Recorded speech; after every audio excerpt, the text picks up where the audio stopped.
ESPN 94.1 FM and AM 930 present The Drive. It is Monday, August 14th. Your drive begins now on ESPN 94.1 and AM 930. I'm your host, Paul Swann, back in the chair again. Load management is over for the time being, so we are now hitting the ground running. The text line is open. It's 304-396-TALK, 304-396-8255. Got some comments from Coach Huff from over the weekend we're going to get to here in just a few minutes, so looking forward to hearing from him as, again, football practice continues. Fall camp. Had a chance to catch up with Coach after activities on Saturday and his post-practice, post-scrimmage, post-camp comment section of the day. So we'll get a chance to hear from him just a little bit later on.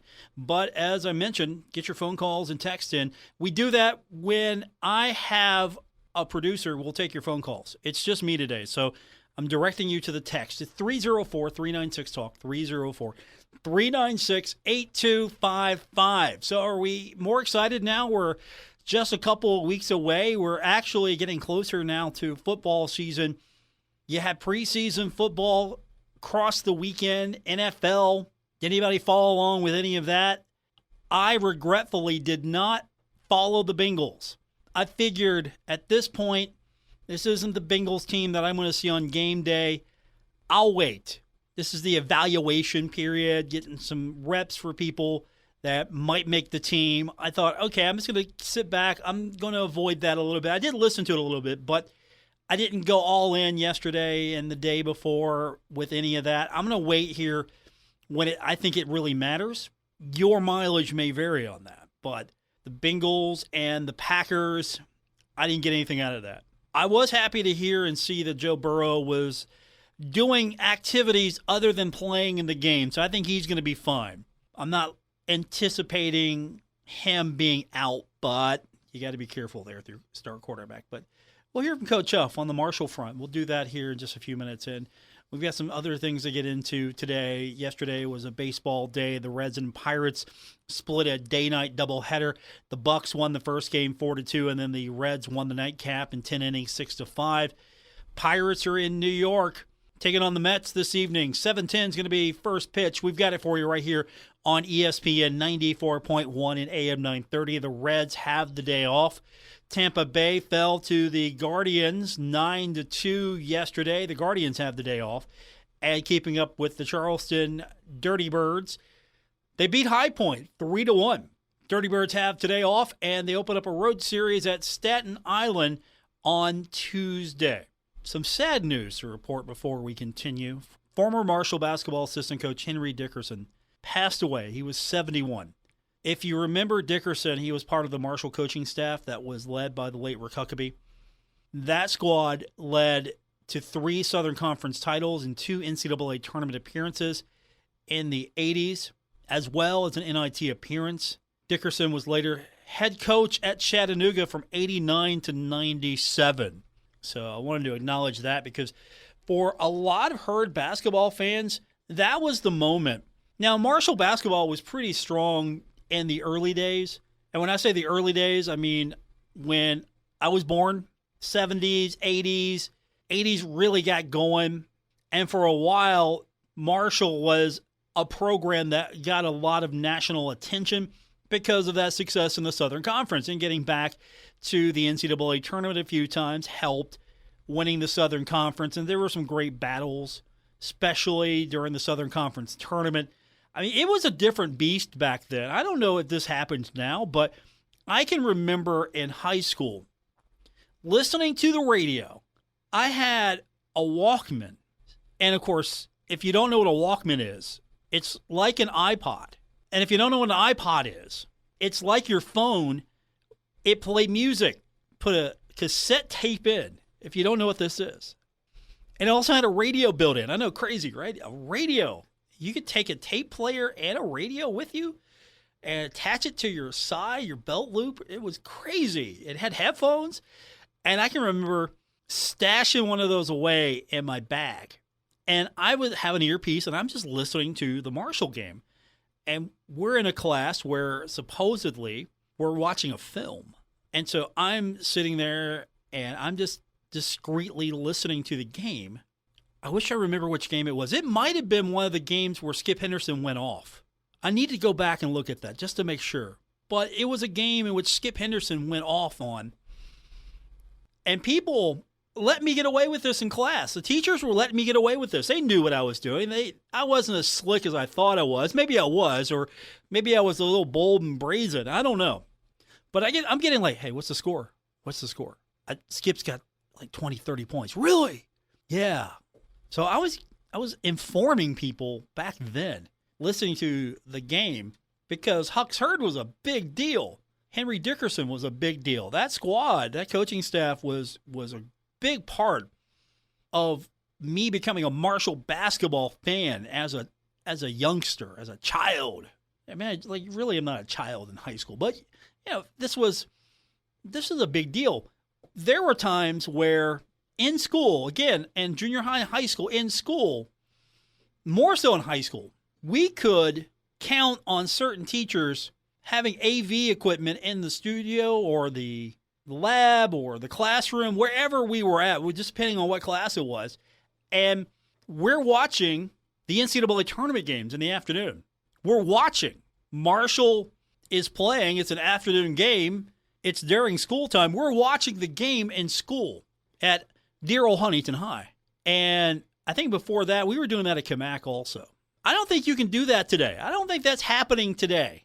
I don't think they're letting you get away with that. I don't think you're going to classes today at Huntington High. Maybe you are. I don't know. Somebody tell me. I don't think you're going to classes and expecting to see the Marshall game on. Now, granted, Marshall's got to get back to the NCAA tournament to get that tradition going again. But, growing up in the 80s, that was a thing, the Southern Conference tournament. You could watch that. You could watch that on over-the-air TV. That was cool. Remember Bob Bowen, former sports director at WSAZ? He would do a lot of those games. Dan Shoemaker was with him. They would do those games. That was cool. And you get to watch that stuff. And that's how big Marshall basketball was. We're in school, but yet, no, this is important. We want to watch Marshall. So we're watching Marshall basketball during instruction time. I don't think that happens today. If there's like an afternoon, are they stopping classwork for Marshall in the Sun Belt tournament? I don't think they're doing that. And that's how big of a deal it was back in the day, especially with Rick Huckabee, with Henry Dickerson. Those guys were important. Marshall basketball was important. And I'm not saying Marshall basketball isn't important, but it was at a different level. For those of you that were there and remember, For those of you that weren't there, it was just something else. You could guarantee people were talking about Huck's Herd and the Thundering Herd to the point where it was okay to stop high school and junior high coursework and a lot of classrooms to watch the game. Or we had it on. Like maybe we're doing something else, but we had it on as well. We were allowed to watch that, and that was really cool. And again, some classrooms you didn't have that opportunity, so there I am with the headphones, the Walkman on, and I'm watching the film that we're supposed to be watching, and I'm listening to the game at the same time, and I'm kind of, it's like, okay, he can get away with it. What's the score? Just tell us the score, Paul. Those were great times, and I appreciate everything that Coach Huckabee did for Marshall and what Coach Dickerson did for Marshall. I appreciate those guys. They made Marshall basketball exciting and fun. I remember in junior high during gym class just playing basketball because, of course, during gym class was a joke. I'm going to be honest with you. It's just goofing around the gym playing pickup basketball. Gym class was not really – it was not what it probably is today. But I can remember in gym class, you're playing basketball and somebody would come down and, hey, I'm Jeff Battle. That's what that meant. I don't think anyone was doing that a few years ago. Maybe they were. I don't know. Maybe somebody was playing pickup basketball and coming down the lane and like, I'm John Elmore. Basketball was something else back in the day during those Huck's Herd era, during those teams. And you know why.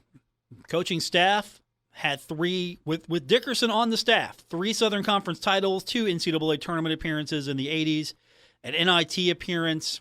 By the way, that NIT appearance, that was at the Henderson Center. I opted to go to Charleston to see Huntington High. Huntington High was in the state tournament. And so I made the decision. I wanted to go to the Marshall game, but I made the decision, you know what? Marshall will play again.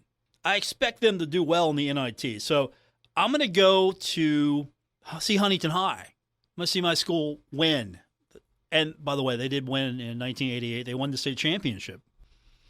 So I picked the correct game only because of the fact that Huntington High won and Marshall lost. But that's how big of a deal basketball was back then. Yeah, I am acting like it was like this long lost period of time here.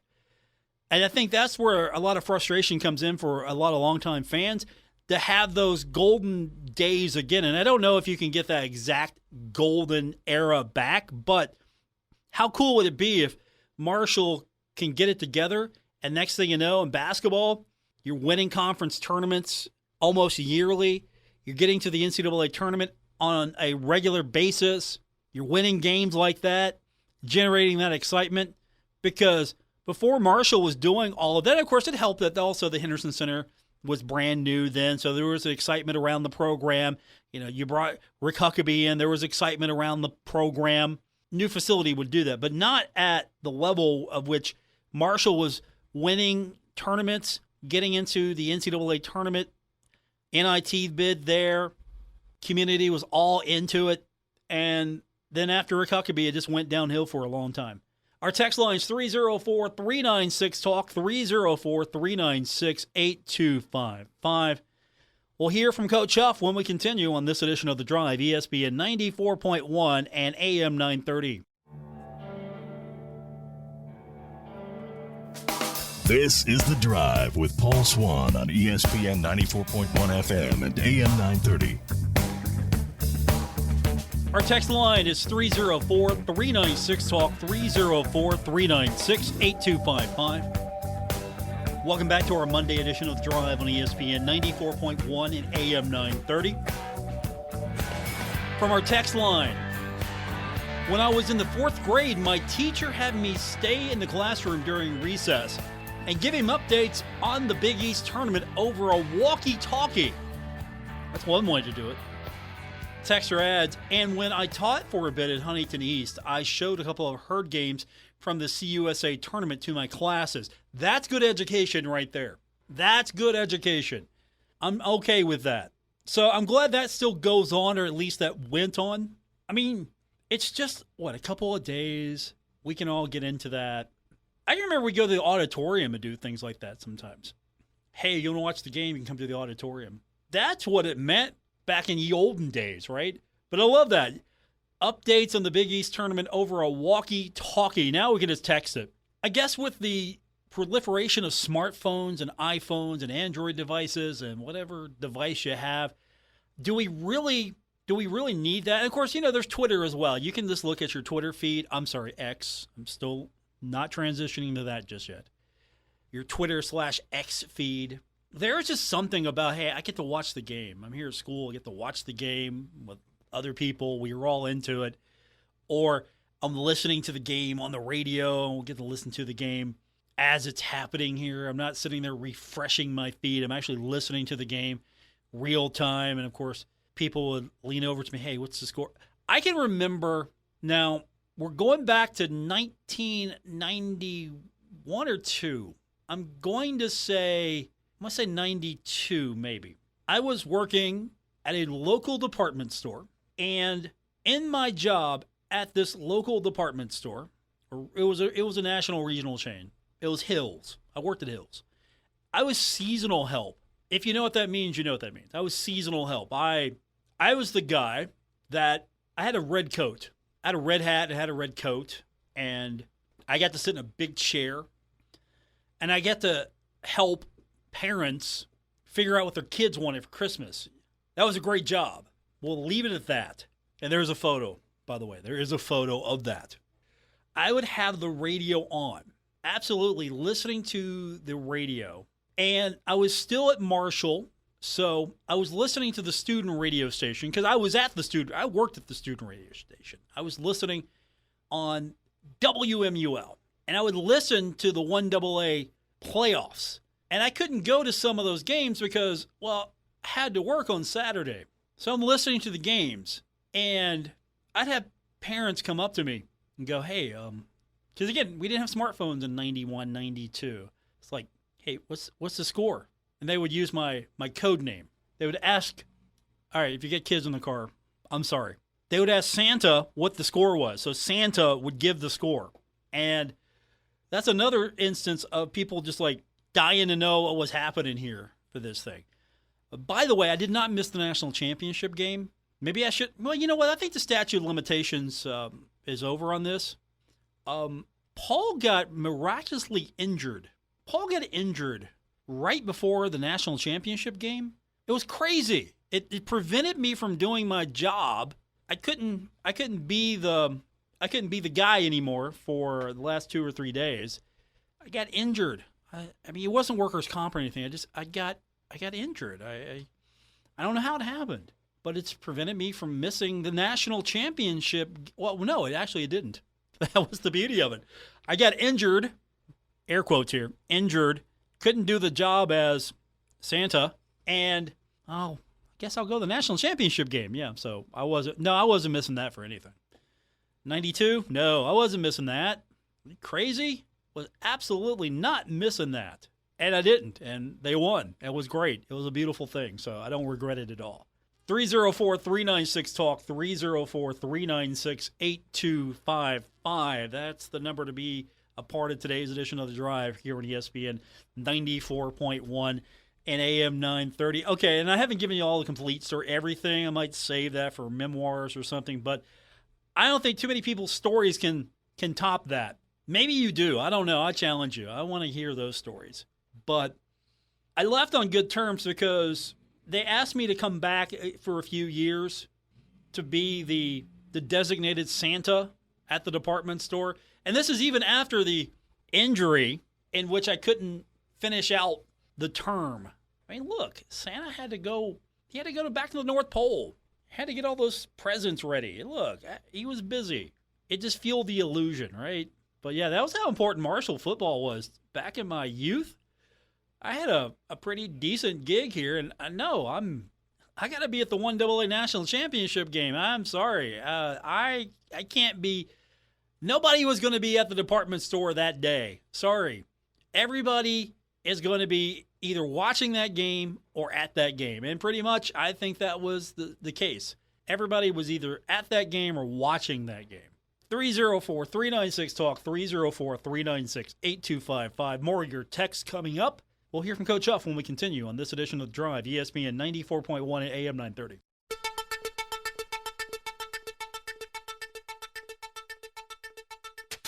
This is The Drive with Paul Swann on ESPN 94.1 FM and AM 930. Welcome back to our Monday edition of The Drive. Paul Swann, your host here on ESPN 94.1 and AM 930. Our text line is open. It's 304-396-TALK, 304-396-8255. Had a chance a couple days ago to catch up with Marshall football coach Charles Huff. He had a media availability on Saturday, so I went over to the Shuey building to talk to Coach and kind of get an idea of what the camp's looking like so far. And he's been pretty pleased with everything up to this point. He had a lot to say on Saturday. He did say that everything out there felt really good. I thought organizationally was really good. I thought tempo and management of personnel and the simple things was really good. We made some decisions to kind of evaluate the back half of our roster. I think we found out a lot about our team today. The guys who consistently in practice try to do what we ask them to do from a process standpoint, from a culture standpoint, from a fundamentals and technique, from a effort and energy standpoint, those guys did some good things. The guys who really don't understand why or how, those are the guys that showed up with some of the mistakes. The beauty of it is, an error on film is a great opportunity for you to learn because you actually see it. It's different when the coach says, hey, if you do this or you don't do this, this is going to happen. Oh, yeah, coach, I got it. Then the same thing. If you do what you're being asked to do and you see it on film and it works out for you, hey, this technique, this fundamental, this discipline, this works. It's going to give me an opportunity to be successful. So I thought it was a really good day. Obviously, no major injuries, which was really good. We probably win about as many plays as we play in the game today. That was kind of the goal. The next two that we have will kind of be throttled down a little bit. So I thought it was really good. Saw some good things from the quarterbacks. Saw some good things from the runners. Defensively, some guys made some plays on the ball, got some turnovers. So it was really good, really good. I feel good about where we are. Obviously, we're nowhere near ready, but we're in a good spot for the end of the second week. It's a fair evaluation. Of course, you're not going to be ready. You're not game ready yet. You got a couple more weeks to go. But progress is happening at Jones C. Edwards Stadium. And according to Coach, there's a lot of energy. Guys are actually amped up to get out there. Why wouldn't they be? Yeah, and you get a chance to see. It's amazing. Some guys come out to practice every day, and they're vocal and their energy, and they're ready to practice. And then as soon as we say the word scrimmage, it's like someone said, final exam, and like the anxiety jumps up on them. And it's good to see that, because what you get a chance to do is you get a chance to coach those young men through how to prepare for a game, just like you prepare for practice. You can point that out. Hey, Tuesday you came out here and you were doing cartwheels and you were fired up, in the stretch line. Today you were kind of like we said you had to take the SAT again. Like, you okay? But just to let them know, hey, you got to have the same type of process that you get ready in practice that you do a game. So that's a good thing. The other thing is you get a chance to see some of the guys who have that ability to sustain, because in practice you get, a rack of 4, a rack of 5, a rack of 6 plays, and you're off. Rack of 4, rack of 5, whatever it may be, and you're off. Well, in the game, you got to kind of play the down and distance situation. You may be first down, second down, third down. Offense may get a first down. Okay, you got to reset yourself. It may be first down, second down, and offense may bust a long one. Now you're in the red zone, so you got to flip your mind. So have that type of flow and adjustment and situational awareness. It was good to see from some of the guys. It might be like taking a final exam, taking the SAT. You get out there. I mean, practice is different than an actual scrimmage or a game situation, but it shouldn't be.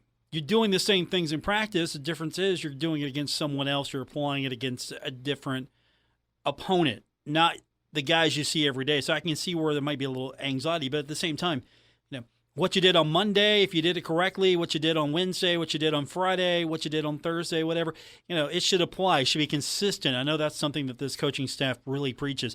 They're big on consistency because, if you're prepared, then the game should be easy, right?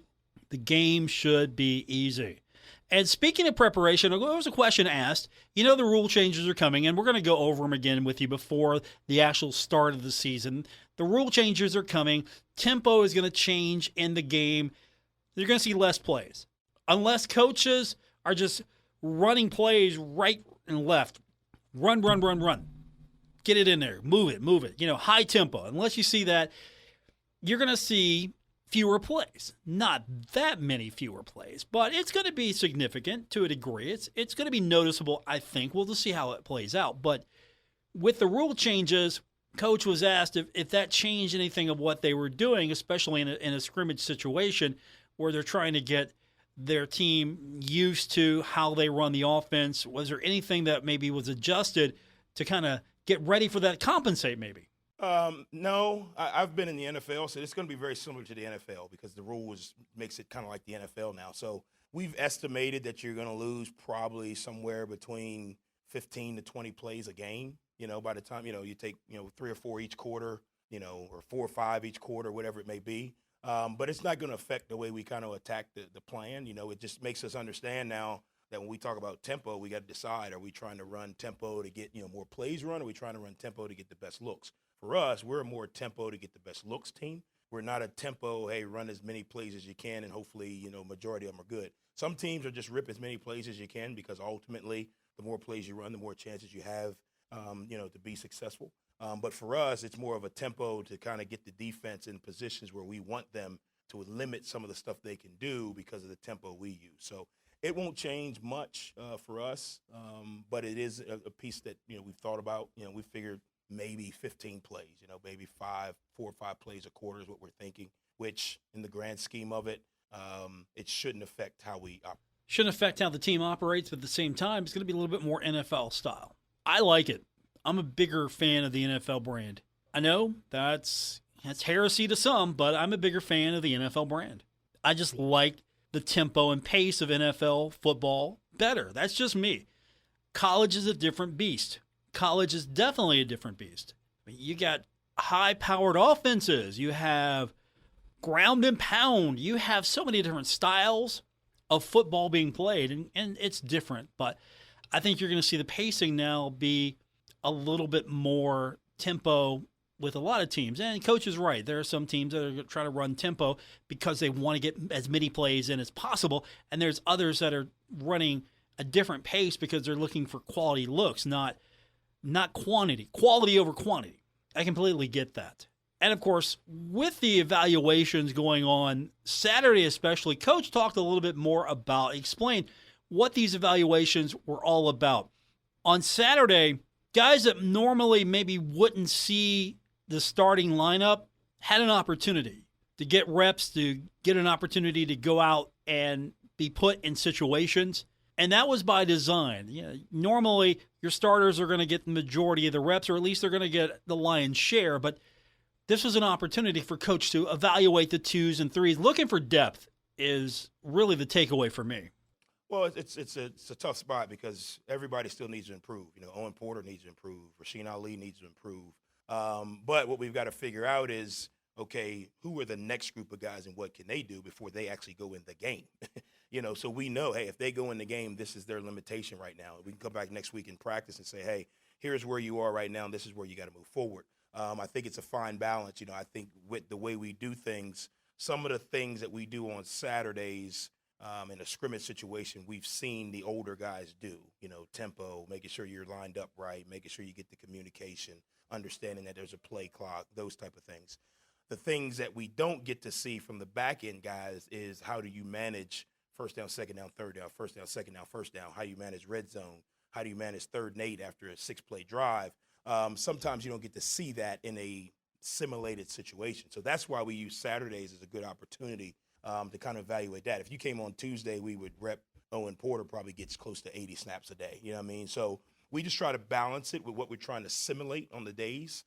So that way you get into the season, who's going to play for you when, things don't go right. Perfect example, Kalen LeBourne took probably 70, 80 snaps this time last year because we weren't sure.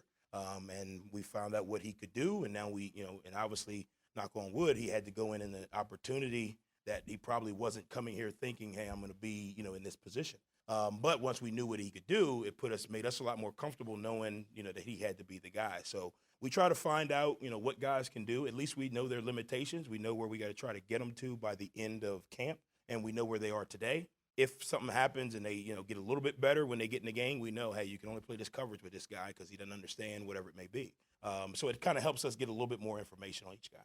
Coach Huff, looking for depth, evaluating what they've got, put themselves in a situation where you got somebody you can fall back on.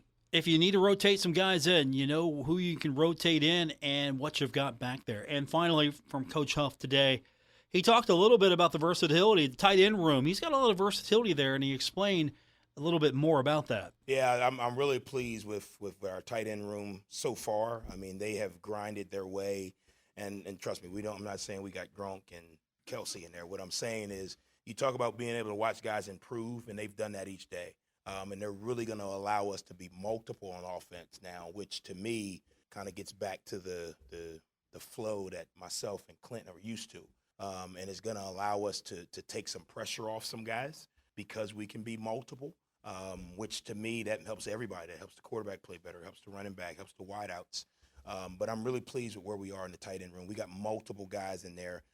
It's still a battle going on. We're going to have to make some decisions real soon about, what guys are in the, travel group and all that once we get to that level. But they've got a really good battle going on right now. Coach Huff from Saturday, and if you want to hear the complete presser, subscribe to the podcast. I've got the complete audio uploaded, all the responses, comments, everything from Saturday available now. You have to subscribe to the podcast if you want that stuff delivered to you when it hits. Search for The Drive with Paul Swann on Apple Podcast or wherever you get your podcast. We got more coming up. We'll talk soccer when we continue. Did Marshall get picked first, second, third, fourth? Where's the men's soccer team picked to finish? We'll talk about that when we continue on this edition of The Drive, ESPN 94.1 and AM 930. We're taking Paul Swann everywhere. Download or subscribe to The Drive with Paul Swann on Apple Podcasts, Spotify, or wherever you get your podcasts. Welcome back to our Monday edition of The Drive here in ESPN 94.1 and AM 930. I'm your host, Paul Swann. The text line is open, 304-396-TALK, 304-396-8255. The Sunbelt men's preseason poll is out for soccer. No surprise here, just because the way it finished, I think they're going to stick with this.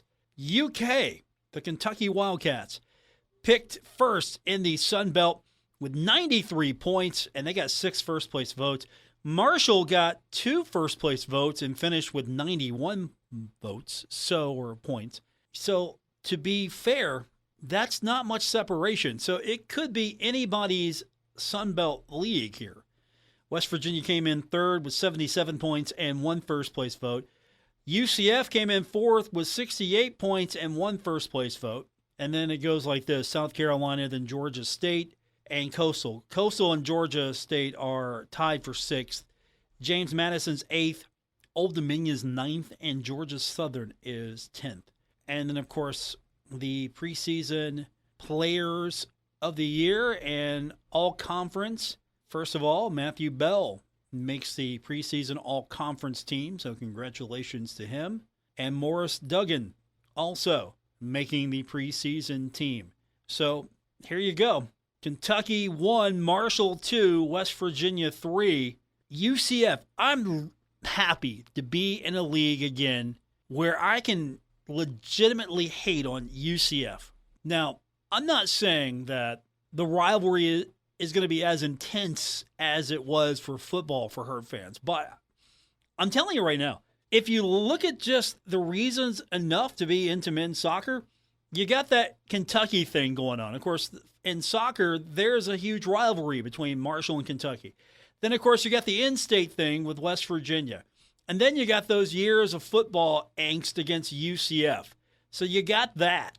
And then, for me, I know it's not really that big of a rivalry just yet, but back in the day, Marshall and Georgia Southern, that was a thing for me. So they're already there. There are several matches that you're interested in. And then James Madison, I think James Madison's becoming Marshall's rival in just everything. That's kind of the word on the street. How say you? Text lines 304-396-TALK, 304-396-8255. So you think that's fair? Kentucky, Marshall, I kind of figured that's interchangeable just about. Kentucky getting 6 first-place votes and Marshall getting 2. And then 1 first place went to West Virginia, 1 went to UCF. So I'm not saying it's a definitive runaway poll here with Kentucky being the number 1, but 2 points separate Marshall and Kentucky in order of finish as far as total points. And Kentucky only edged Marshall by 2 points in the tally, and they got 6 first-place votes. So they might not have necessarily been a lot of coaches number 2. I can tell you right now, they might have been 6 of coaches number 1, but I think 4 other coaches didn't put him necessarily at number 2, just the way that the numbers look. I'm not going to do the math, but that's kind of how it feels to me. So Chris Grassi earlier today in a statement released by Marshall, a release on it, I love what he said. He said, preseason polls are always interesting. We have work to do to continue to improve, but as always, our goal is to win the conference. We want to play better in each match, growing our effort and performance from match to match. I don't put too much stock in preseason polls, but it gives us good motivation to finish higher than we were selected, and for our guys to let their football do the talking over the season to be among the awards and trophies at the end of the season. That's Coach right there. We don't put too much stock in preseason polls. Not a thing for them. No. Trophies. Trust me. That's what Coach thrives on. Not the preseason polls. It's trophies. Regular season trophy, if Marshall doesn't win the regular season trophy, Grassie's going to be mad. I mean, not like throwing stuff mad, but he's just going to be mad. That's going to stick with him because he wants to win them both. And he values the regular season more from just my conversation with him. He values that regular season more because that's sort of the indicator of the entire body of work. Like, you are the best team overall for the season because in tournaments, things happen. We all know this. Tournaments are not necessarily an indicator of the best team. It's the best team at that moment, or the team that got hot, or the team that had a lucky break. Season, however, coach values that a little bit more. So I like that. Of course, he's not afraid to say, look, that's going to motivate us. We don't put too much stock in that, but it's going to motivate us. So he knows that there are six teams that said Marshall was not number one. Actually, 8. There are 8 teams that said Marshall was not number one. There were 2 teams that said Marshall were.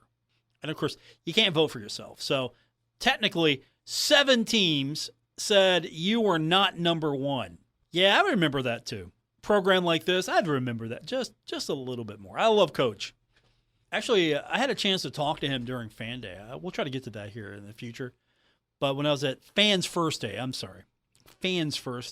By the way, that was all right. I don't know if you got a chance to get out to that, but that was okay. Coach had the soccer net out there. The kids were having a good time with that. I thought that was smart. I saw Coach had his setup, and the kids were taking shots at the net, and Coach looked at me and said, "You want to take a shot?" I'm like, "No, I'm good." Absolutely no. Let's not do this here because, 1, I didn't want to embarrass myself, but 2, honestly, I don't know. I kind of felt like, no, I'm not going to do this in front of Coach. Texter asks, how's our soccer athletic budget compared to UK, WVU, UCF? That's an interesting question. I would think that it might be comparable. Of course, UK's got more money as a program. West Virginia, not the school, but the athletic department has more money as a program. UCF, I'm sure they'll put some money into it as well, but I think there's a strong effort there, budget-wise. Honestly, soccer's a priority. Soccer's a priority at Marshall. It might not have the football budget, but I think it has a solid budget just because, again, name a coach at Marshall that has won a national championship as the coach of a Marshall team. Not a conference title. Not a bowl game. Not a tournament game. I'm talking about a national championship as the coach of a Marshall squad. And Chris Grassi is the guy. So I think the budgets are probably going to be comparable. I mean, look, they're making investments. I don't know if you have to have you have to have a good budget to travel and do other things. I mean, they got to go to Brazil.